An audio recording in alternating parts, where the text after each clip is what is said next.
Turkiyalik tadbirkorning chirigan jasadi Buxorodan topildi. Qotil begona emas. Assalomu alaykum, hurmatli kanalimiz kuzatuvchilari. Kanalda yangi bo'lsangiz, obuna va like tugmasini bosishni unutmang. Turkiyalik ishbilarmon O'zbekistonning Buxoro viloyati Qorovulbozor tumanidagi dasht hududida o'ldirilib, o'sha yerning o'zida ustidan tuproq tortgan holda tashlab ketildi. Eng ahamiyatlisi, uni o'ldirganlar begona emas, o'z vatandoshlari.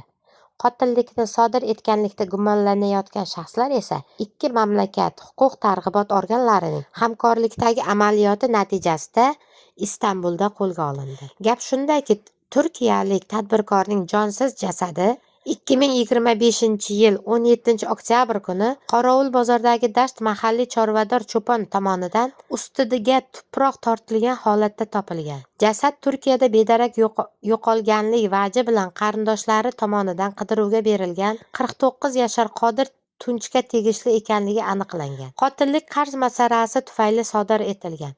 Qo'lga olingan 4 nafar gumonlanuvchi sudga yuborilgan. O'zbekiston huquq-tartibot organlari tomonidan olib borilgan dastlabki tergov-surishtiruv jarayonida jasadning katta qismi chirigani, marhumning pichoqlab o'ldirilgani aniqlangan. Surishtiruvlar davomida hududdan o'tgan bir avtomobilning davlat raqami belgisini aniqlash imkoni paydo bo'lgan. O'tkazilgan tekshiruvda gumon qilingan avtomobil Istanbulda yashovchi Suat T.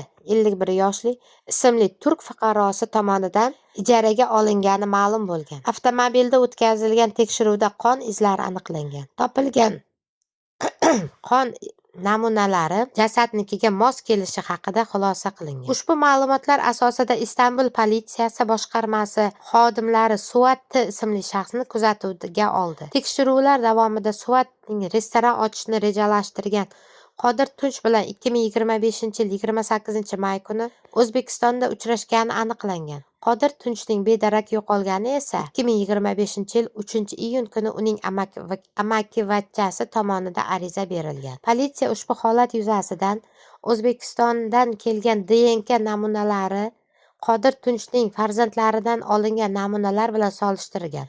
Tekshiruv natijasida O'zbekistonda jasadi topilgan shaxs Qodir Tunch ekanligi tasdiqlangan. Jamoat xavfsizligi boshqarmasi qotillikni ochish bo'limi xodimlari voqea yuzasidan olib borgan tergov harakatlari davomida 4 nafar gumonlanuvchini, jumladan Suat T.ni ham qo'lga oldi. Gumonlanuvchilar politsiyadagi so'roq paytida qotillikni sodir etganiga iqror bo'lgan. Qotillarni ochish bo'limida ko'rsatma bergan Suatda avvaldan tanish bo'lgan Qodir Tunch bilan O'zbekistonda restoran ochishga tayyorgarlik ko'rayotganini aytgan. Shartnoma tuzish uchun avval men va 2 do'stim O'zbekistonga bordik. 2 kundan so'ng Qodir Tunch ham yonimizga keldi. Biroq shartnoma tuzayotgan paytda u kelisha olmaganimiz uchun bu ishdan voz kechdik, deydi Suat T.